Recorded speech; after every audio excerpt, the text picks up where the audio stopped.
بسم اللہ الرحمن الرحیم۔ یقظان یوٹیوب چینل دیکھنے اور سننے والے معزز سامعین کو السلام علیکم۔ فکر سخن۔ سلطان محمود غزنوی خود بلند مرتبہ شاعر تھا، پاکیزہ مذاق رکھتا تھا۔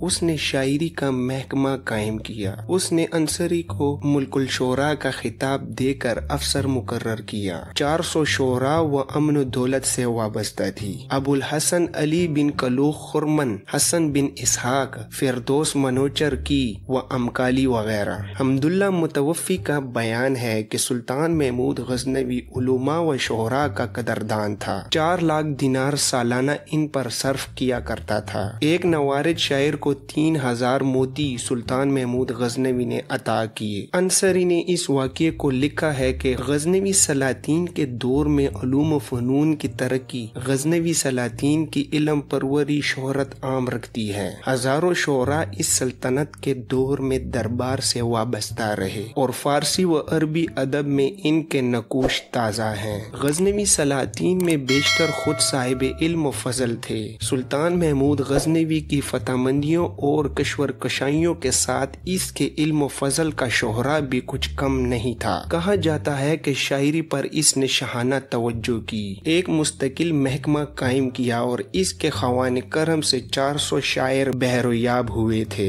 فردوسی، اسید توسی، مجدی، غفاری، فرخی، حکیم سنائی، منوچری و امغانی سمیت ہر ایک اقلیم سخن کا تاجدار تھا۔ اس کے علاوہ جلیل القدر عربی گو شاعر اس کے دامن فیض سے وابستہ تھے، مگر ان کے کلام کا جوہر نگاہوں کے سامنے نہ آ سکا، بلکہ غزنوی عہد کی تاریخ سے ان کے نام و نشان بھی رفتہ رفتہ محو ہو گئے۔ مگر عرب تذکرہ نگاروں نے تتمتا، اتمتا و تسیر الکسر اور شجرات المذہب میں ان کا تذکرہ محفوظ رکھا ہے۔ اگر سلطان محمود غزنوی صاحب تخت و تاج نہ ہوتا تو اس کا شمار 5ویں صدی کے ممتاز اہل علم میں ہوتا۔ ابن شیبہ کا بیان الجواہر الخلیہ میں منقول ہے کہ سلطان محمود غزنوی آیان و فقہا سے تھا اور فصاحت و بلاغت میں یگانگا روزگار تھا۔ علم فقہ و حدیث میں اس کی تصنیفات خطبے اور رسائل ہیں۔ وہ بہترین شاعر بھی کہتا تھا۔ اس کی تصنیفات میں کتاب التقرید جو فقہ حنفی میں بھی ممالک غزنی میں عام شہرت رکھتی ہے، اس کی مجلس علماء سے معمور تھی۔ وہ علم حدیث کا شائق تھا۔ علماء اس کی موجودگی میں حدیث کا سماع کرتے اور وہ بھی روایت لینے والوں میں سے ہوتا اور احادیث کے متعلق استفسار کرتا رہتا، اور اس کی طرح تاج الدین سبکی نے طبقات الشافیہ میں اس کے علم و فضل کا اعتراف کیا ہے اور لکھا ہے کہ وہ حنفیت کے بعد شافعی مذہب کی طرف منتقل ہو گیا تھا۔ امام الحرمین نے بھی اپنی تصنیف مغیث الخلق میں ذکر کیا ہے اور قاضی ابن خلقان نے بھی اس حیثیت سے اس کے سوانح اپنی کتب میں درج کیے ہیں۔ سلطان مسعود بھی علم و علماء کا قدردان تھا۔ مختلف مایاناز کتابیں اس کے لیے تصنیف کی گئیں۔ فنون ریاضی میں بیرونی کی کتاب القانون المسعودی، فقہ حنفی میں قاضی ابو محمد نامی کی کتاب المسعودی اس عہد کی یادگار ہیں۔ شعراء کا بھی قدردان تھا اور غیر معمولی بخششیں بھی دیتا تھا۔ سلطان ابراہیم علم و فنون سے دلچسپی رکھتا تھا اور وہ بہترین خطاط تھا۔ ہر سال ایک مصحف اپنے ہاتھ سے لکھ کر صدقات کے ساتھ مکہ معظمہ بھیجا کرتا تھا۔ بہرام شاہ بھی علم و علماء کا قدردان تھا۔ کتابیں جمع کرنے کا شائق اور اپنے سامنے پڑھوا کر سننے کا عادی تھا۔ مختلف کتابیں اس کے لیے لکھیں۔ کلیہ و دمنہ کا ترجمہ عربی سے فارسی میں اس کے لیے کیا گیا ہے اور ابو المجید مجدود بن آدم سنائی نے کتاب الحدیقہ تصنیف کی۔ غزنوی دور کے شعراء۔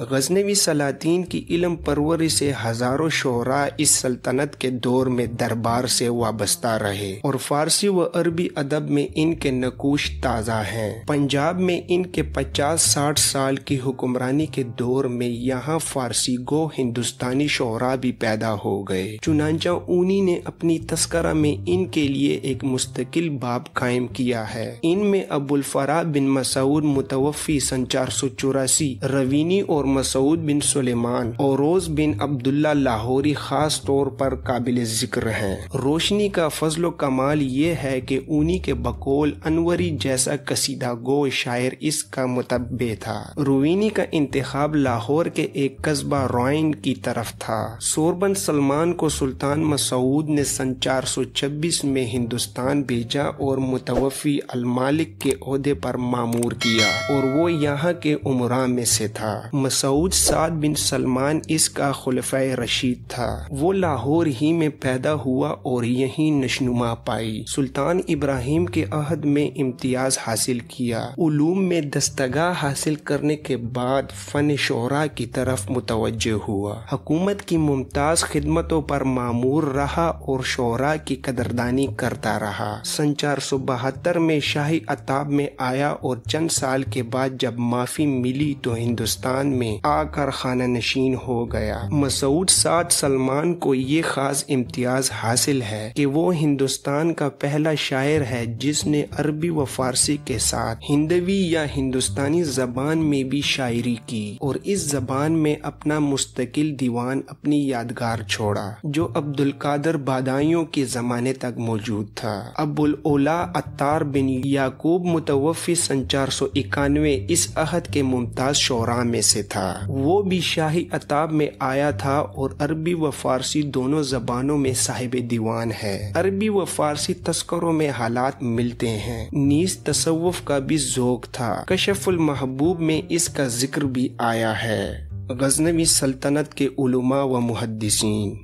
اسی طرح اس عہد میں ہندوستان میں ممتاز علماء اسلام اور مشائخ صوفیہ کے فیوز و برکات کا سرچشمہ جاری ہوا۔ چنانچہ شیخ ابو المنصور بن علی غزنوی کو جو ممتاز اہل علم میں سے تھا، سلطان مسعود غزنوی نے سن 426 میں ہندوستان بھیجا، لاہور میں قیام کیا اور یہاں دیوان الانشاء کا افسر اعلیٰ مقرر کیا گیا۔ ابو الریحان محمد بن احمد البیرونی جو علوم میں ہندسیاہیت، نجوم اور فلسفہ ہنود میں استاد فن مانا گیا، اسی عہد میں گزرا ہے۔ بیرون سندھ ہی کا ایک گاؤں تھا جس سے منسوب کیا گیا۔ وہ شیخ بو علی سینا کے معرسین میں سے تھا اور ان دونوں میں مراسم قائم تھے۔ وہ سالہ سال ہندوستان میں قیام پذیر رہا۔ اس کی تصنیفات ہندوستان کے موضوع پر لکھی گئیں۔ کتاب الآثار الباقیہ ان القرآن الخالیہ شہرت عام رکھتی ہیں۔ شیخ ابو الحسن علی بن عمر لاہوری متوفی سن 529 اس عہد کے نامور محدث و ادیب و شاعر تھے۔ شیخ ابو الصمد بن عبد الرحمن لاہوری ان کے تلامذہ میں سے اور سمانی صاحب کتاب النصاب کے شیخ حدیث تھے۔ اسی طرح شیخ ابو جعفر عمر بن الحق واشی لاہوری اس عہد کے ہیں۔ ممتاز عالم و شاعر تھے۔ اوفی نے ان کا تذکرہ کیا ہے اور کلام کا نمونہ درج کیا ہے۔ شیخ عمرو بن سعید لاہوری متوفی سن 581 فقیہ و محدث تھے۔ حافظ ابو موسیٰ مدنی ان کے تلامذہ میں سے تھے۔ شیخ ابو القاسم محمود غزنوی بن محمد لاہوری اس عہد کے ممتاز محدثین میں سے تھے۔ فقہ میں بھی دستکار رکھتے تھے اور ابو المظفر سامانی سے حدیث و فقہ کی تحصیل کی تھی۔ حموسی نے معجم البلادین میں اور سامانی نے کتاب النصاب میں تذکرہ کیا ہے کہ 540 کے قریب اسی طرح شیخ ابو الحسن مخلص بن عبداللہ ہندی ابو نصر بیت اللہ فارسی اس عہد کے ممتاز علماء میں سے تھے۔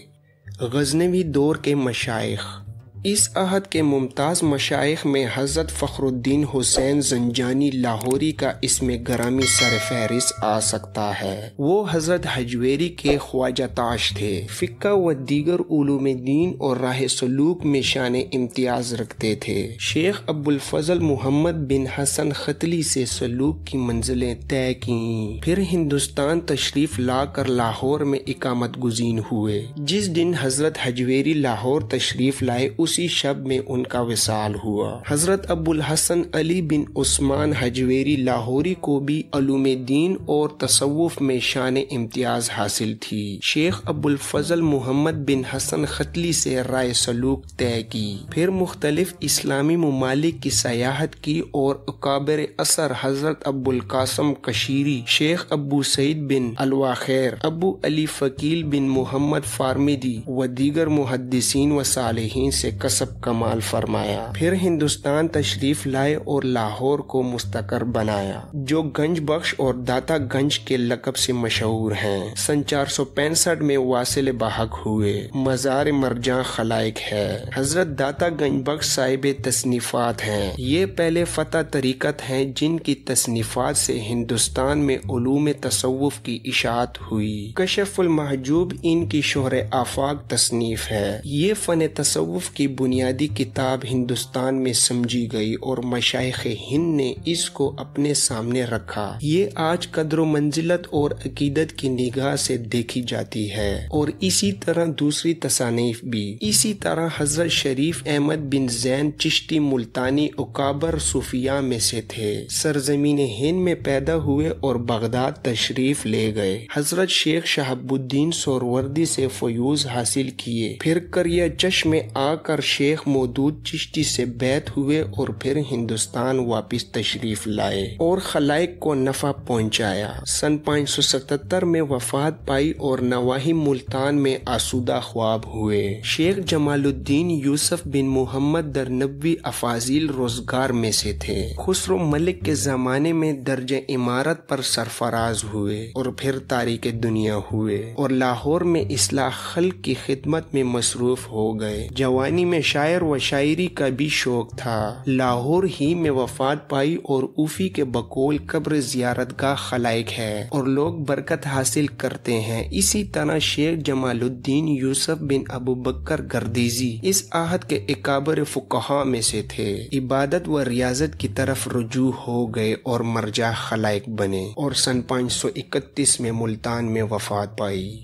ممتاز اعیان غزنوی کے عہد کے ان ممتاز اعیان میں جن کا تعلق ہندوستان سے وابستہ ہو گیا، احمد بن نیالتگین متوفی سن 435 تھا۔ اسی طرح اریاک الحاجب بھی سلطان محمود غزنوی کا غلام تھا۔ اس کے زمانے میں لاہور کا والی بھی بنایا گیا۔ اس کی وفات کے بعد اس کا بیٹا محمد المقتول 442 میں مامور کیا گیا تھا۔ سلطان محمود غزنوی کا مشہور غلام ابو النجم ایاز غزنوی کا تعلق بھی ہندوستان سے وابستہ ہو گیا تھا۔ اس نے شیخ افضل الدین محمد کاشانی سے علوم کی تحصیل کی تھی۔ ایاز و سلطان محمود غزنوی کے واقعات عام شہرت رکھتے ہیں۔ وہ سلطان مسعود کے زمانے میں مجدود کے ساتھ سن 427 میں ہندوستان آیا۔ وہ مجدود کا اتالیق تھا، امور مملکت انجام دیتا رہا اور لاہور ہی میں سن 449 میں وفات پائی۔